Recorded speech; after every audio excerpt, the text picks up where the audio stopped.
It's time to talk about Switch, the new node and modifier inside the Fusion page in DaVinci Resolve 19.1. I did quickly go over some of what's happening with Switch in my general intro of the new tools in 19.1. If you haven't seen that, go check that out. But I wanted a dedicated video, especially since I've poked around with it a little bit more, and I sort of want to show off what we're doing here, as well as touch on some other topics that I think are relevant talking about this tool. But this is a Fusion node and modifier tool, so it is a little bit niche. If you're not deep in Fusion, this might not be for you, but you know what is for you? Something else on my channel or over on my website, sterlingsupply.co. If you want one of dozens of free presets and templates and stuff for DaVinci Resolve, also some paid products over there. I also talk about all those on my channel, but also on my channel, in this video that you're watching, we're gonna talk about Switch, so let's do that. I've just got a random Fusion comp in here. And first off, there is a new node, just this Switch node. When you add it, it will be this sort of gray.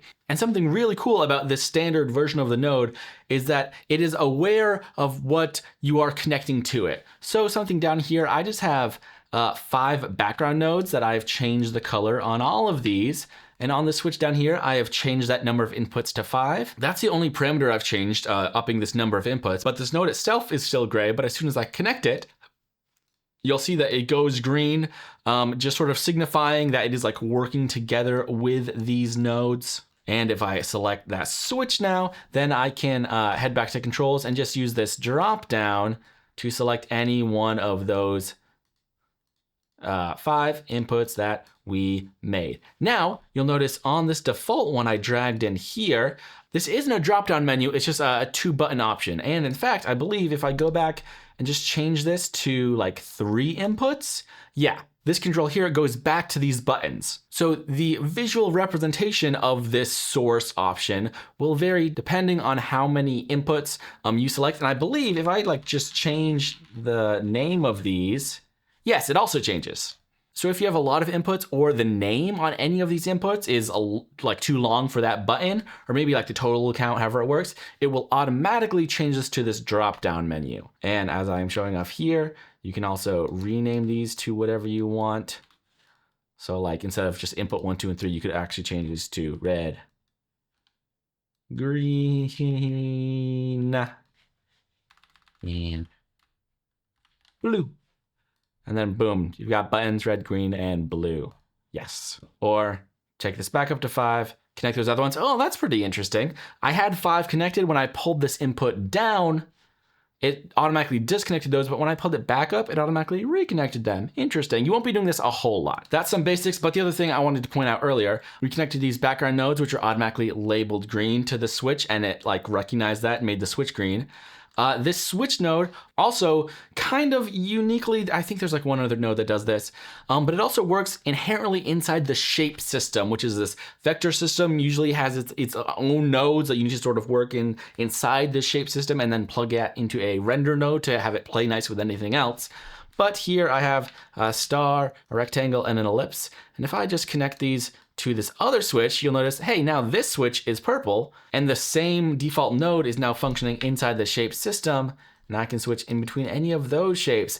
I did this exact thing on my recent picture-in-picture preset, which I just updated for free update to a free effect.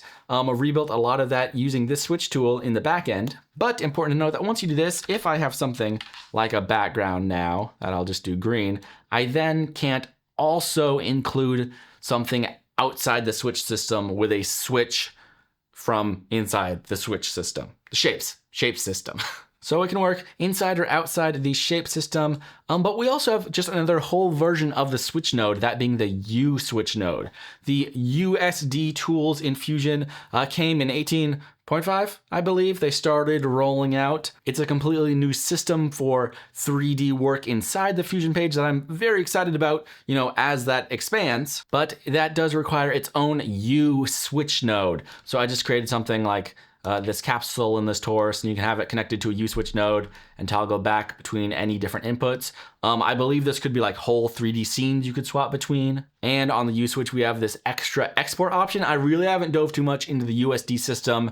As you know, it is still developing, and I'm not a 3D guy in general. But if you want to use this new tool inside the specific system, it needs to be a U Switch node, not a Switch node. Oh, by the way, I wanted to show off this number of inputs by default only goes up to 9, but you can just click in this box to bring that up to 12 and it should keep adding inputs. You might run into, and I might even say you're bound to run into issues if you push this too high up. One, you've got to start dealing with this mess of like all these inputs living on this one node. I'm sure, you know, just a few over 9 won't be too bad, but if you get extreme with it, hey, like, who knows what you're running into. So that's the standalone Switch node, but we also have Switch as a modifier, which is extremely, extremely exciting. If you don't know what a modifier is, I really showed that off in a few recent videos. I have sort of like a mini series of 3 videos where I look at some different text customization tools, and then I expand that to expressions when working with text and expressions in general, and then sort of modifiers working with expressions working for text. Those are like 3 of my recent videos that sort of build on each other. Long story short, on any control, almost any. Long story short, on almost any control on any node, you can right click and go to modify with, and you have this entire list of tools that you can sort of add sort of like an internal node or an internal function to any of these controls. So I'm on size. If I bring this to perturb and I quickly make some text that just says, hi, I can preview that, plug that into the transform we made. I added that perturb on size, and now it is just sort of wiggling on its own. And because I added that on size, it's only a single value, so it's just sort of going back and forth. And I can change things like the wobble and the speed, so it starts going crazy. Modifiers are also aware of what control they are being put on. So if I did that instead on this center parameter, I go to modify with perturb. Now it knows this is point data. There's an X and Y. So now it is moving in X and Y space. And you know, that is just one node on 2 different values. Modifiers can get crazy, especially now that we have the Switch modifier. I'm gonna show off a few different really cool examples of how this modifier can work, but there's something I wanna touch on like sort of in the middle of this. First, let's just look at this text. I created a new text tool. And on text tools, you can even right click right in this text window and modify with some of these modifiers. And one of those now being switch. So I did that down here. So I just have a normal text tool. I haven't changed it too much. I scaled it up and it says like howdy right here. But if I come over to this modifiers tab, you can see this is that same switch node. I pulled it up to 4 inputs. You can set what you want on each of those options and like toggle between them. So now if you're building a preset or a tool where you want quick access to these options, you've got it right here living on this modifier. Now I need to say something. I do think this switch node is pretty perfect for people like me building extra tools in Fusion, specifically to use on the edit page. I could have 4 different text options. All of those will then be affected by these same root text controls, but you can sort of swap those out easily on the fly. But I need to say that I wouldn't use this switch node just for like easily going back and forth between like options you're testing or considering. You can always like just copy and paste a node somewhere in your node tree to sort of like keep things in like a safe little save state. But also don't forget that you have versions. Now versions don't play as nice when you're building presets. So that's why I haven't used them a whole lot. But like in this instance, right, I created 4 different text options, but you have to go to modifiers and you have this extra clicking button. If I create a new text plus node and just type in hi, I can then click this button to enable versions. Oh, there is I guess another pro and con. Okay, so this is version 1. If I go to version 2, I can make this like hello, version 3, howdy, version 4, salute. And here you can just live on versions instead. And I believe, yes, you then can't close them. To get rid of this version, you would then have to go to one version, right click, and selectively clear other versions. But like I said, another con to this specific menu, this is really nice with a bit more customization. If I do something like scale up this high version, this version isn't only affecting this specific text input where the switch modifier was. So I created this alternate version, but when I scaled it up, that scale is only living on version 1. If I go back to version 2, yes, that hello changes, but it also resets that size to what it was before. And it would be pretty wild to try to link those. I'm pretty sure you can't even link those together because the versions can't really talk to each other.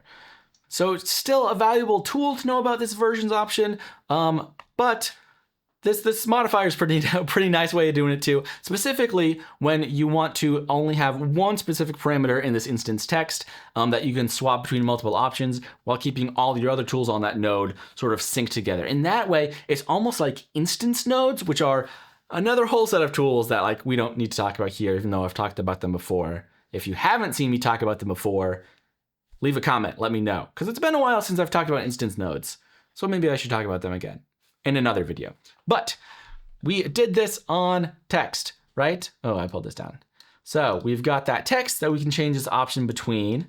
And this is a pretty cool instance of that, because most of the time, if I just come to something like size and modify with Switch, it's just gonna give this the numbers.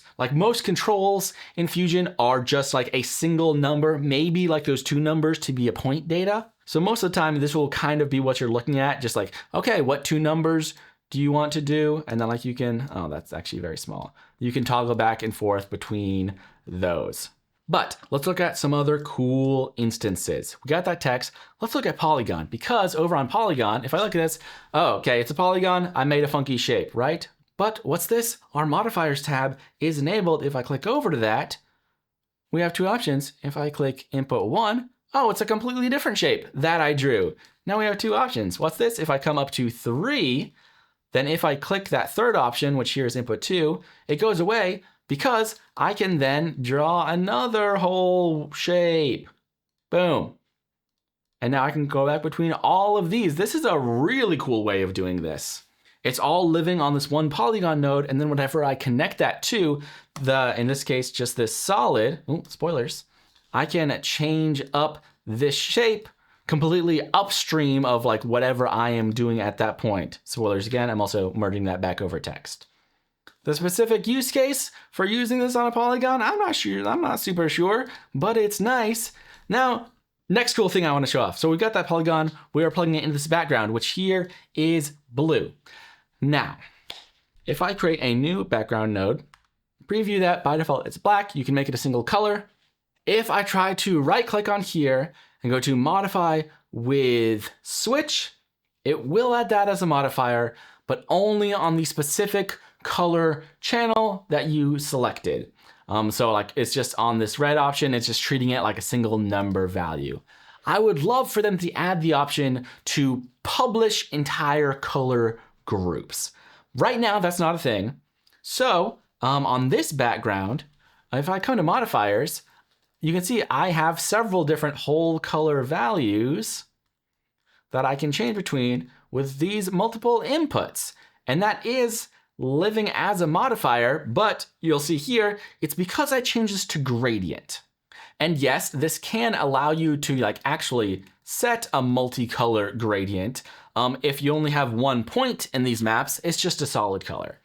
So if you have one background node that you want to have the option to quickly change between multiple colors, you can use the Switch Modifier, but I believe right now you can only do that if you set this input to a gradient and apply the modifier on the entire thing. It sort of treats the entire gradient sort of color picker as a single tool. It doesn't explode it out into those multiple color channels. But you can set a color really quick with these, and then head back to Polygon, set that shape really quickly as well. We are pulling in that text. So over on text, you could change between what you want to say as well. And then I've got this transform node. I will preview that transform node and you'll see some interesting stuff. By default, or not by default, the first option I'm showing you, it sort of slides in this top left corner. Maybe this is a little bug or a little subscribe button coming in. Okay, we've got a cool animation in, but you can also see some other stuff floating around. And you'll notice the only thing I've modified on this transform is this center parameter. And yes, I did add a switch onto that. So like I showed before when we first showed this off on position data, we have 4 different sets of points, but each of these you can animate. So on this input 1, it slides in this corner. If I change to input 2, boom, and the position changes, but also it has completely different animations sliding in from this corner instead, or sliding in from down here, or sliding in from down here.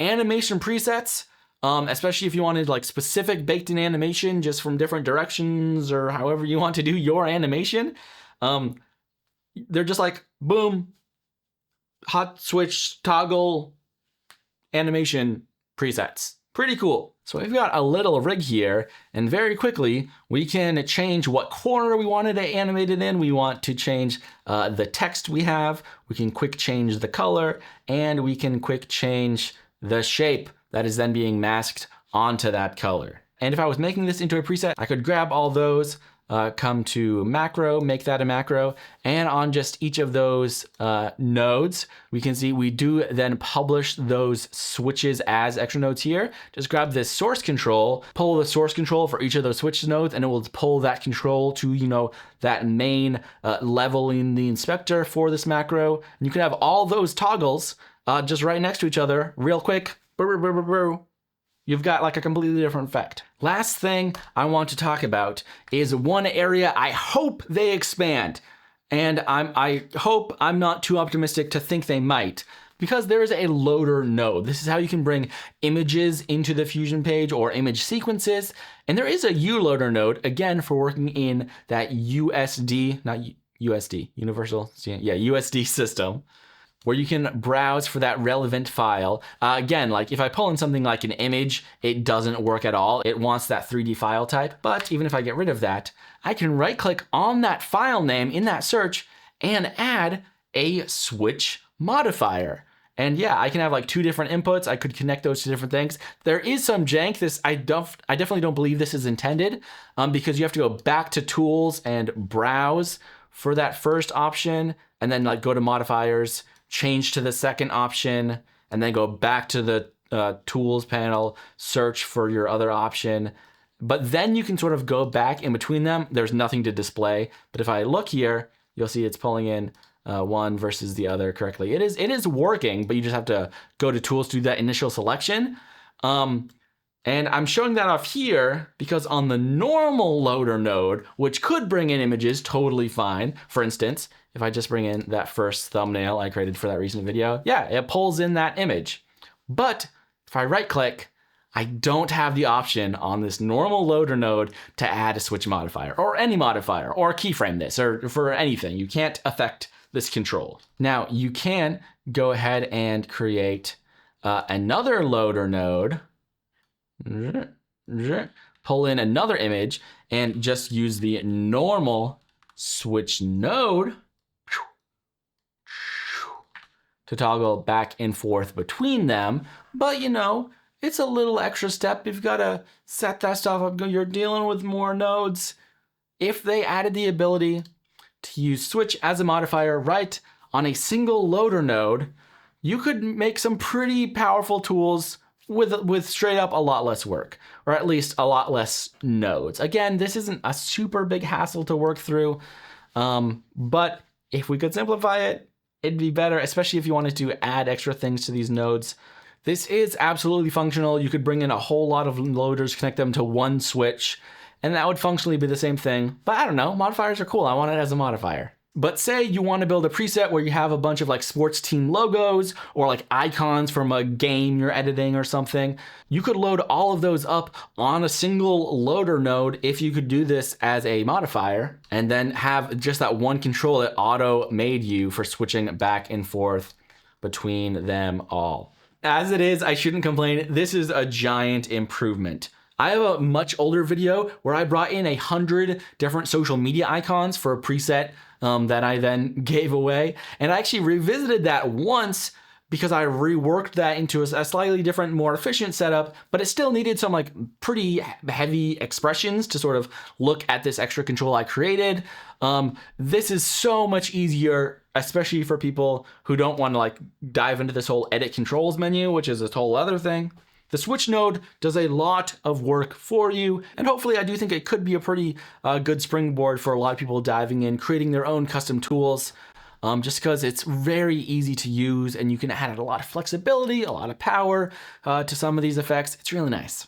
I was really happy to show off, especially some of this modifier stuff we got going on, especially this like animation presets rig. So if you've been messing around with Switch, specifically with Switch as a modifier, and you found some like really cool like use cases or specifically take really good advantage of this being a modifier, ooh, you wanna know something interesting I'm gonna check out? Don't forget that you can add modifiers on modifiers. If I create an anim curves, anim curves can do a whole lot of stuff, but it's also driven by this scale. You can now modify this scale with a switch and have one animation driven by this custom input parameter with multiple different scales that you can easily swap out. I will be using Switch all over the place, and so should you. So I don't want to spiral anymore, although modifier on a modifier will be cool. I will be talking more about Switch, so it's unavoidable. You're gonna see it anyway, but I at least wanted one dedicated video showing off Switch, showing it off as a modifier. It's a new Fusion tool, very easy to get excited about it. Hopefully I am not alone there. Thanks for watching, and I'll see you next time.